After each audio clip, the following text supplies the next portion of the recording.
To back. So ఇంత మంచిగా వేపాలి పన్నీర్ని. అప్పుడు పన్నీర్ దీనికి ఎంత జీలకర్ర పన్నీర్ అంటుకుందో చూసారా, ఇట్లా ఉండాలన్నమాట. ఇప్పుడు ఆనియన్స్ బాగా వేగాయి కదా,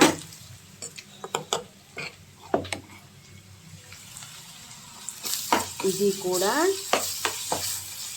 మసాలా స్మెల్ బయటికి వచ్చినట్టు వేయాలి. ఇది బాగా వేగిన తర్వాత టమాటా జ్యూస్ వేయాలి. టమాటా ముక్కలు వేయకూడదు సుమా.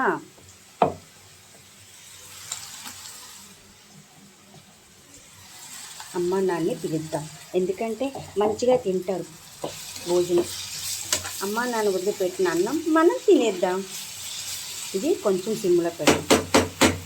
ఇప్పుడు దీనికి సరిపడా సాల్ట్, దీనికి సరిపడా పసుపు, దీనికి సరిపడే కారం కొంచెం వేయాలి. వేసిన తర్వాత ఇది బాగా వేగిన తర్వాత కొంచెం సిమ్లో పెట్టి ఇప్పుడు ఇందులోనే టమాటా పేస్ట్ చేసేద్దాం.